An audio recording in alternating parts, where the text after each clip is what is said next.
Petty revenge on an ableist pastor who made fun of a grocery store worker's speech impediment a year later. Okay, so this happened about a year ago, maybe a bit more now. I was doing my usual Tuesday afternoon grocery run at the FoodMart. You know how it is, trying to beat the after-work rush.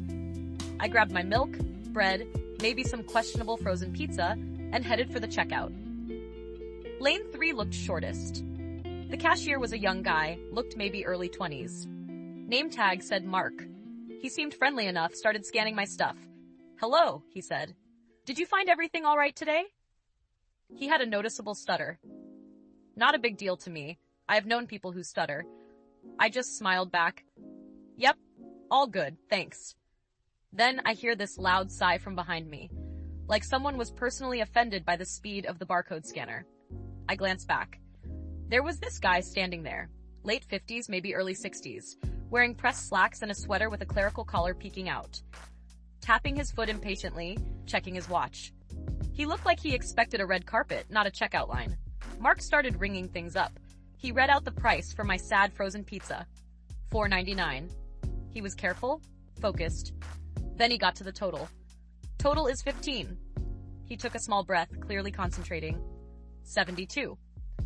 The collar guy behind me actually snorted, a nasty little sound. Then, loud enough for the next lane over to hear, he goes, "Can we possibly speed this up? Some of us have actual important things to do." He mimicked Mark's stutter. Deliberately. Cruelly. Made it sound cartoonish. Everything just stopped. The beep of the scanner went silent. Mark's face flushed bright crimson. He physically recoiled a little, his hands freezing over the till. He dropped his gaze to the counter, shoulders slumping. You could just feel the humiliation radiating off him. The woman in the lane next to us gasped quietly. My own face felt hot. My first instinct was just shock. Then this wave of anger washed over me. I turned right around. My voice came out a bit shaky. I hate confrontation, always have. "Hey, that is completely out of line." The guy just raised his eyebrows, looking down his nose at me like I was something he had scraped off his shoe. "Oh, is it now? Enlighten me." He had this smug, self-satisfied smirk playing on his lips. "You do not mock people," I said, trying to keep my voice steady. "Especially not someone just doing their job. It is disgusting." He actually puffed out his chest. "The good Lord teaches us the virtue of patience," he declared, his voice dripping with condescension. He gestured vaguely towards Mark, who still had not looked up. But sometimes, his less fortunate creations truly test that patience. He sounded so pleased with himself. I was furious, but also flustered. My mind was racing, trying to think of some crushing retort, but all I felt was this impotent rage. Before I could spit anything else out, the store manager, thankfully, hurried over. She must have heard the commotion or seen Mark's reaction. "Is there a problem here, sir?" she asked collar guy directly, her tone firm but professional. He waved a dismissive hand, the picture of wronged innocence. "No problem, my dear. Just exercising some Christian forbearance while waiting for this young man to navigate the complexities of the cash register." He smiled thinly. The manager looked from him to Mark's bowed head, then back. Her eyes hardened slightly. She clearly got the picture. "Mark," she said gently, "why do you not take your break now? Sarah can finish this transaction." Mark just nodded mutely, mumbled a barely audible "sorry," and practically fled towards the break room. He looked like he was about to cry. Collar guy let out another theatrical sigh. Progress at last. I quickly paid Sarah, snatched my bag, and shot collar guy the dirtiest look I could manage. He just gave me that same infuriating smirk back. Walking out to the parking lot, my hands were shaking. I felt sick. Sick that he had done that. Sick that I had not punched him. Okay, maybe not punched him, but said something more effective. I saw him getting into a car a few rows down, a slightly too shiny sedan for a man of the cloth, I thought bitterly. Then I saw the bumper sticker, a little silver fish symbol. And underneath, printed clearly, Pastor John Billings, First Community Church. Figures. A pastor. The hypocrisy burned. I did not forget his face, or that smirk, or the sound of his fake stutter, or the look on Mark's face. It replayed in my head sometimes. Every time I went back to that FoodMart, I looked for Mark, hoped he was okay. He seemed to be, usually working stock or self-checkout, but I never forgot. I would see Pastor John around town sometimes too, at the post office driving by. always with that serene, pious look on his face. Each time, my blood would simmer. I nursed that grudge. Did not do anything, did not say anything, just remembered. Fast forward almost exactly a year. Perfect sunny Saturday. The town was having its annual Founders Day fair down in the main park. Food stalls selling greasy goodness, craft booths, bouncy castles for the kids, the whole shebang. The air smelled like popcorn and cut grass. And right there, in a prime spot by the old wooden gazebo, was a big banner. First Community Church. Fun, faith, fellowship. And who was front and center, holding a microphone like a seasoned game show host? Pastor John Billings himself. He was running some kind of Bible trivia challenge. A small crowd had gathered, mostly older folks and families. He was asking questions, laughing, handing out little plastic trinkets shaped like crosses or fish. He was radiating charm, laying it on thick, making jokes, being the wonderful, approachable community leader. It made my teeth ache. I found myself drifting closer, standing near the back of the small group. Part of me wanted to just walk away, but another, more persistent part, the part that remembered Mark's face, kept me there. Just watching, listening. He was on a roll. All right, folks. He boomed into the mic, his voice smooth as butter. For this fabulous prize. He held up a cheap-looking keychain with a picture of praying hands. Anyone name the prophet who was famously swallowed by a whale? Easy one. Someone in the front yelled, Jonah. Correct. Pastor John beamed. A scholar in our midst. Now, let's try a slightly tougher one. What is the shortest book in the New Testament? He paused, just for a fraction of a second. His voice caught slightly on testament. He cleared his throat, tapped the microphone with his finger, a tiny frown creasing his brow. Apologies, he said quickly. Little technical glitch with our sound system here. Another almost imperceptible hesitation on glitch. My ears perked up. It was barely noticeable. Anyone else probably would not have thought twice.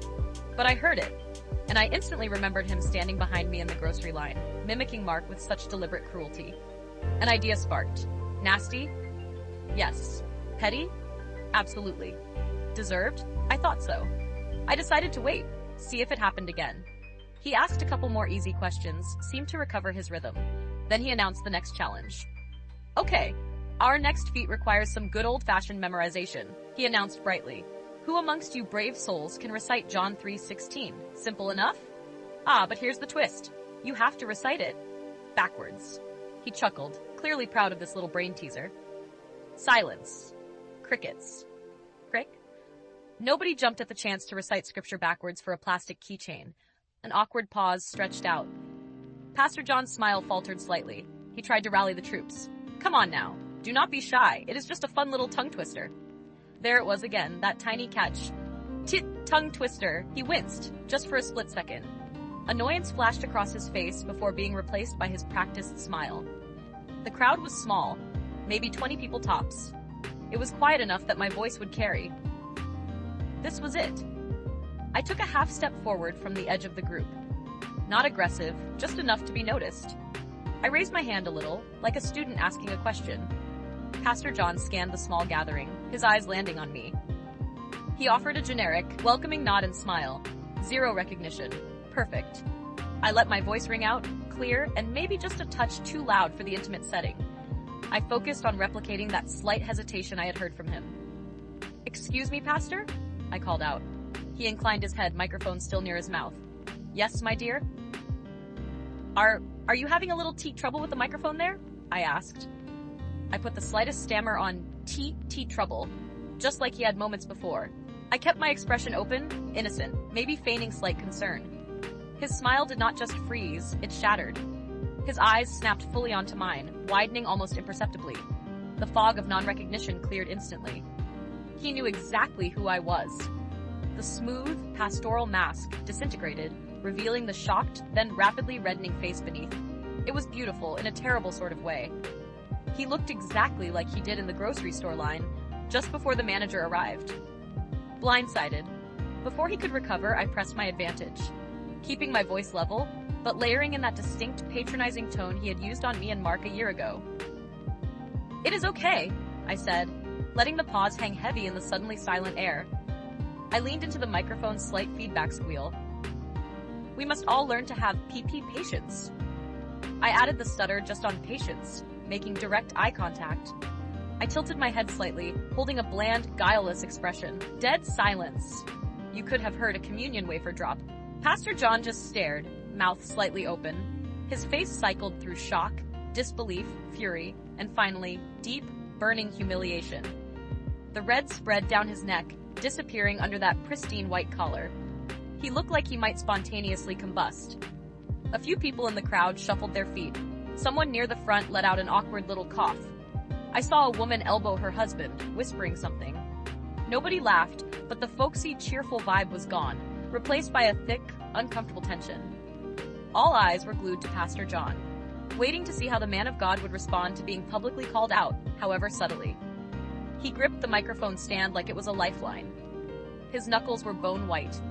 He swallowed hard, the sound audible over the still live mic. There's no trouble, he finally managed to stammer out. Oh, the irony.